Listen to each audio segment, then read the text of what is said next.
Renungan pagi pulang ke rumah oleh Ellen G. White, 7 November 2020. Mari kita berdoa. Bapa kami yang di sorga, Allah pencipta langit dan bumi, laut dan segala isinya, Allah yang maha besar, maha kuasa, sumber segalanya, yang kami sembah selalu melalui anak-Mu yang tunggal, Yesus Kristus. Terpujilah Yesus, anak Allah yang maha tinggi, anak domba yang menghapus dosa dunia ini. Pada pagi hari ini kami bersyukur boleh bangun dan berbakti dan sebagaimana menerima nasihat firman-Mu. Kiranya ini menguatkan dan mengubahkan hidup kami, agar kami sungguh-sungguh setia kepada satu-satunya Allah yang benar di dalam anak-Mu yang tunggal. Beserta kami sepanjang perbaktian ini kehendak-Mu yang jadi, ampun kami akan dosa dan salah, karena kami berdoa hanya melalui Yesus Kristus, anak Allah yang tunggal, yang adalah Tuhan dan Juru Selamat kami. Amin. Renungan hari ini akan dibacakan oleh Oma Tice Ayor Baba. Silakan Oma.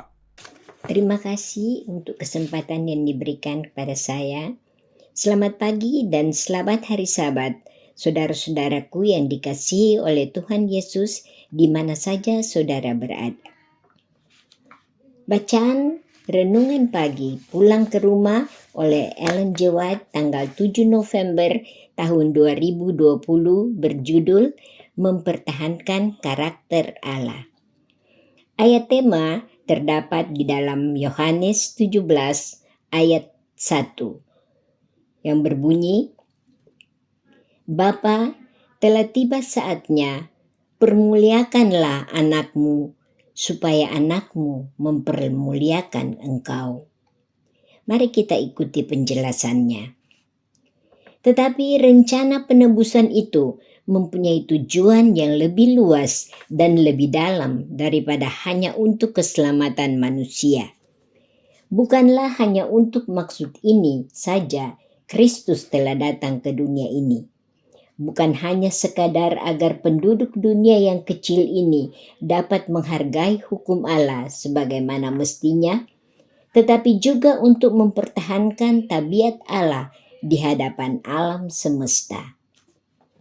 Kepada hasil pengorbanannya yang besar ini, pengaruhnya terhadap penduduk dunia-dunia yang lain, sebagaimana kepada manusia, Juru Selamat memandang ke depan, bila mana sesaat sebelum penyalipannya, ia berkata, sekarang berlangsung penghakiman atas dunia ini. Sekarang juga penguasa dunia ini akan dilemparkan keluar. Dan aku, apabila aku ditinggikan dari bumi, aku akan menarik semua orang datang kepadaku. Yohanes 12 ayat 31 dan 32. Tindakan Kristus dalam hal kematiannya bagi keselamatan manusia bukan hanya akan menjadikan surga itu bisa dicapai oleh manusia, tetapi juga di hadapan alam semesta ini, itu akan membenarkan Allah dan anaknya di dalam cara perlakuan mereka terhadap pemberontakan iblis. Itu akan menetapkan kekekalan hukum Allah dan akan menyatakan keadaan serta akibat-akibat dosa. Sejak mula pertama, pertarungan yang besar itu menyangkut hukum Allah. Iblis telah berusaha untuk membuktikan bahwa Allah tidak adil, bahwa hukumnya mengandung kesalahan, dan bahwa demi untuk kebaikan alam semesta, hukum itu harus diubah. Di dalam serangannya terhadap hukum itu, ia bertujuan untuk menggulingkan kekuasaan penciptanya. Di dalam pertarungan ini, haruslah dinyatakan apakah undang-undang ilahi itu bercela dan harus diubah, ataukah itu sempurna dan tak dapat diubahkan. Pada waktu iblis dibuang dari surga, ia bertekad untuk menjadikan dunia ini sebagai kerajaannya. Pada waktu ia menggoda dan mengalahkan Adam dan Hawa, ia menyangka bahwa ia telah memperoleh hak milik atas dunia ini. Oleh karena katanya, mereka telah memilih aku sebagai pemimpin mereka. Ia mengatakan bahwa mustahillah keampunan itu dapat diberikan kepada orang yang berdosa, dan oleh sebab itu, umat yang berdosa itu adalah merupakan pengikutnya yang sebenarnya, dan dunia ini adalah miliknya. Tetapi Tuhan Allah telah memberikan anaknya yang dikasihi itu, seorang yang setara dengan dirinya, untuk menanggung upah pelanggaran, dan dengan demikian ia menyediakan satu jalan oleh mana mereka dapat dipulihkan kepada keadaan yang diperkenankan Allah dan dibawa kembali ke rumah mereka di Eden. Kristus berusaha untuk menembus manusia dan menyelamatkan dunia dari cengkeraman iblis. Pertarungan besar yang telah dimulai di surga harus diselesaikan di atas dunia ini, di arena yang sama yang telah dinyatakan oleh iblis sebagai miliknya.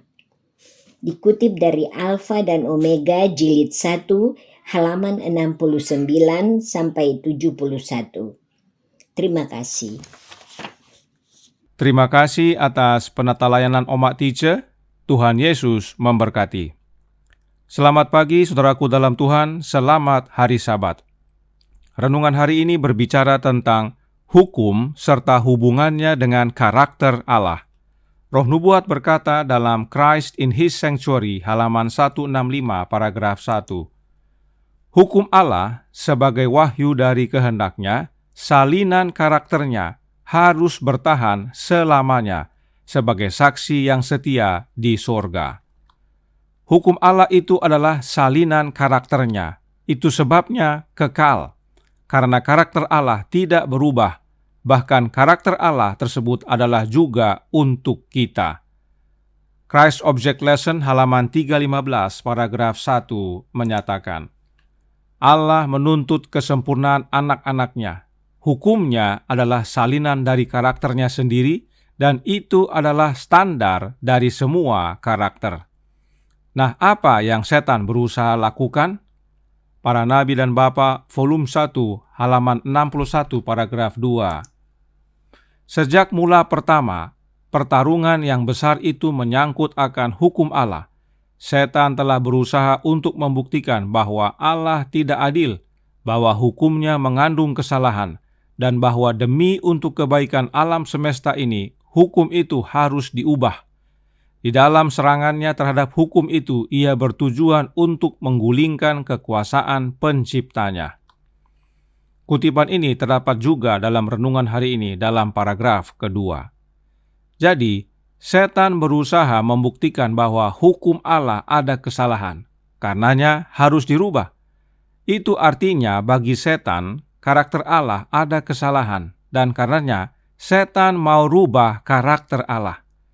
Ciptaan mau mengubah karakter pencipta. Inilah yang setan berusaha lakukan dan dia punya banyak pengikut. Apakah hukum Allah bisa dirubah? Apakah karakter Allah bisa dirubah? Tidak bisa, sebab hukum yang adalah karakter Allah kekal adanya. Apa buktinya tidak bisa dirubah? Pulang ke rumah halaman 331 paragraf 1, Nyonya White menjelaskan. Apabila aku ini dinaikkan dari atas bumi, aku akan menarik orang sekalian datang kepadaku. Yohanes 12 ayat 31 dan 32.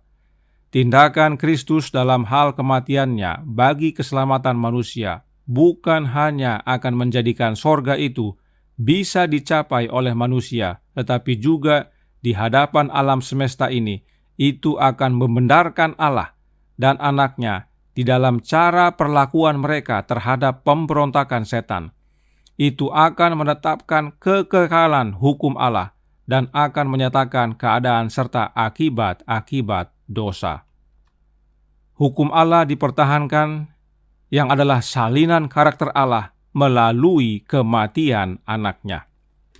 Alkitab berkata dalam Roma 8 ayat 32 yang berbunyi, Ia yang tidak menyayangkan anaknya sendiri, tetapi yang menyerahkannya bagi kita semua, bagaimanakah mungkin Ia tidak mengaruniakan segala sesuatu kepada kita bersama-sama dengan Dia? Untuk menyelesaikan masalah dosa, Allah Bapa tidak mengubah atau meniadakan hukumnya, sebab hukum itu adalah karakternya.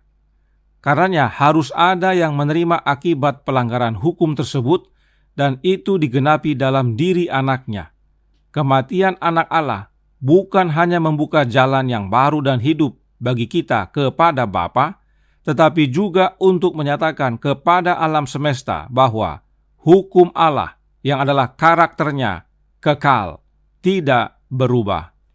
Perhatikan Roh Nubuat menyatakan dalam Para Nabi dan Bapa, volume 1 halaman 63 paragraf 1 yang berbunyi, Jikalau hukum itu dapat diubahkan, manusia dapat diselamatkan tanpa pengorbanan Kristus. Tetapi fakta bahwa perlu bagi Kristus untuk memberikan hidupnya bagi umat yang berdosa membuktikan bahwa hukum Allah tidak akan membebaskan orang yang berdosa dari tuntutan hukum terhadap dirinya. Telah dinyatakan bahwa upah dosa itulah maut. Pada waktu Kristus mati, kebinasaan setan ditetapkan. Ini penting dipahami oleh umat Allah, sebab ada yang berkata bahwa hukum sudah dipalangkan pada kematian Yesus di kayu salib. Mereka yang berkata demikian belum mengerti bahwa hukum Allah adalah salinan karakter Allah. Tidak mungkin karakter Allah dipalangkan atau ditiadakan. Dan kalau ditiadakan, maka itu artinya Yesus tidak perlu mati. Sebab jika tidak ada hukum, artinya tidak ada dosa. Tidak ada dosa, tidak ada maut. Karenanya Yesus tidak perlu mati untuk gantikan kita. Bisa lihat, ajaran yang menyatakan hukum Allah sudah dipalangkan adalah tidak alkitabiah. Yang benar adalah upah dosa adalah maut, dan Yesus datang menjadi manusia agar dapat melewati gerbang kematian untuk menghukumkan dosa dalam daging dan memusnahkan setan. Dan ini karena hukum Allah adalah kekal. Allah rela mengaruniakan anaknya agar menanggung hukuman maut bagi kita, supaya melalui kemenangan anaknya kita beroleh kuasa untuk dapat hidup serupa dengan anak Allah. Kita menjadi satu dengan anak Allah, yaitu satu dalam karakter. Nah, renungan hari ini ada menyebutkan kalimat berikut ini. Pulang ke rumah halaman 331 paragraf 3 yang berkata, Tetapi Tuhan Allah telah memberikan anaknya yang dikasihi itu, seorang yang setara dengan dirinya, untuk menanggung upah pelanggaran, dan dengan demikian ia menyediakan satu jalan oleh mana mereka dapat dipulihkan kepada keadaan yang diperkenankan Allah dan dibawa kembali ke rumah mereka di Eden. Apa maksudnya sang anak adalah seorang yang setara dengan diri Allah? Ingat penjelasan berikut ini dalam renungan pagi beberapa hari lalu, yang kita kutip dari The Spirit of Prophecy, jilid 1, bab 1, halaman 17, paragraf 2, yang menjelaskan, Sang Pencipta Agung mengumpulkan penghuni surgawi, bahwa ia akan berada di hadapan semua malaikat, memberikan penghormatan khusus kepada anaknya. Sang anak duduk di atas tahta bersama Bapa, dan kumpulan malaikat kudus surgawi berkumpul di sekitar mereka. Bapa kemudian menyatakan bahwa ditahbiskan oleh dirinya sendiri, Kristus harus setara dengan dirinya sendiri. Sehingga dimanapun kehadiran anaknya, itu adalah kehadirannya sendiri. Firman-Nya harus dipatuhi dengan kerelaan sebagaimana firman dari Bapa. Dia, yaitu Bapa, telah memakaikan anaknya dengan otoritas untuk memerintah penghuni surgawi. Terutama putranya yang bekerja dalam persatuan dengan dirinya sendiri dalam mengantisipasi penciptaan bumi dan setiap makhluk hidup yang seharusnya ada di atas bumi. Putranya akan melaksanakan kehendak dan tujuannya, tetapi tidak akan melakukan apapun dari dirinya sendiri, kehendak Bapa akan terpenuhi di dalam dirinya. Jadi, saudaraku dalam Tuhan, Yesus anak Allah dibuat menjadi setara dengan Bapa agar menjadi Immanuel, Allah beserta kita, di mana kehadiran anak itu sama dengan kehadiran Bapanya. Itu sebabnya Roh Nubuat berkata dalam Counsels for the Church halaman 76 paragraf 5 yang berkata, Allah adalah Bapanya Kristus. Kristus adalah anak Allah. Kepada Kristus telah diberikan posisi yang ditinggikan. Dia telah dibuat setara dengan Bapa. Inilah makna kesetaraan anak dengan Bapanya. Bapa menyerahkan segala kuasa kepada anaknya agar anak dalam berkata-kata dan bertindak layaknya Bapa yang berkata-kata dan bertindak. Melalui kehadiran anak Allah, kita dapat mengenal Bapa. Sebab kehadiran anak sama dengan kehadiran Bapanya, dan melalui anak kita dapat mengenal serta memiliki karakter Bapa yang melayakkan kita mewarisi kerajaan sorga. Ini pentingnya kita memahami makna kesetaraan tadi. Roh Nubuat menutup dengan penjelasan berikut ini. Para Nabi dan Bapa, volume 1, halaman 63, paragraf 1. Fakta bahwa Kristus telah menanggung hukuman atas pelanggaran manusia adalah satu bukti kuat kepada semua makhluk ciptaan bahwa hukum itu tidak terubahkan, bahwa Allah adalah adil, penuh rahmat, dan mempunyai roh penyangkalan diri, dan bahwa keadilan yang tak terhingga dan rahmat bersatu padu di dalam cara pemerintahan Tuhan. Hati-hati saudaraku dalam Tuhan yang berkata bahwa hukum sudah dipalangkan atau bahkan berani dirubah. Itu artinya memenuhi keinginan dan usaha setan. Sebab dia mau rubah dan bahkan menyatakan bahwa karena para malaikat kudus, karenanya tidak perlu menuruti hukum Allah. Padahal hukum itu tidak terubahkan. Kiranya ini semakin memberikan kepada kita pemahaman yang menguatkan tentang mengapa Yesus berdoa kepada Bapanya dan menyatakan bahwa telah tiba saat anak Allah dimuliakan, yaitu ditinggikan dari bumi agar menarik semua orang datang kepada Yesus dan menerima karakter Bapa dalam hidup umat Allah yang setia. Sebab karakter Bapa lah standar dari semua karakter, dan Yesus telah berhasil mempertahankannya demi dan untuk kita. Sebab karakter Allah lah yang melayakkan kita mewarisi kerajaan sorga. Review and Herald Juni 11 tahun 1889 paragraf 8 menyatakan, kita harus mencapai kesempurnaan karakter atau kita tidak akan pernah bisa mewarisi kerajaan sorga. Ingat tadi bahwa Allah Bapa mengharuskan kesempurnaan karakter dari anak-anaknya, dan standar karakter adalah karakter Allah Bapa itu sendiri yang adalah hukumnya. Dan karakter Bapa itu dapat menjadi bagian kita melalui dan di dalam anaknya Yesus Kristus.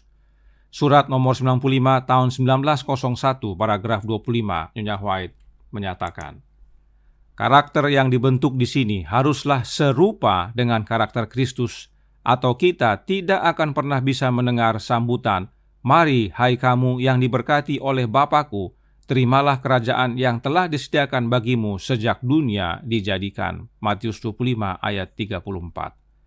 Puji Tuhan, Yesus telah menang dan telah mempertahankan karakter Allah, karakter Bapanya, dan itu dapat menjadi bagian masing-masing kita mulai di dunia ini untuk mempersiapkan kita mewarisi kerajaan sorga yang telah Bapa dan anaknya sediakan bagi mereka yang setia sampai pada akhirnya.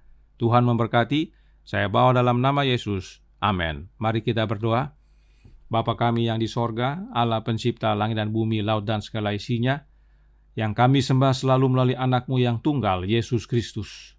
Terima kasih atas nasihat yang begitu menguatkan. Bagaimana Kristus mempertahankan karakter Allah melalui kematiannya di kayu salib. Sebab hukum Allah tidak dapat dirubah. Itu adalah salinan karakter-Mu. Biarlah ini menjadi pembaharuan dalam hidup kami, agar kami sungguh-sungguh setia kepada Bapa dan Anak. bersama kami sepanjang hari Sabat ini kehendak-Mu yang jadi. Ampun kami akan dosa dan salah, karena kami berdoa hanya melalui Anak Allah yang tunggal, Yesus Kristus, yang adalah Tuhan dan Juru Selamat kami. Amin.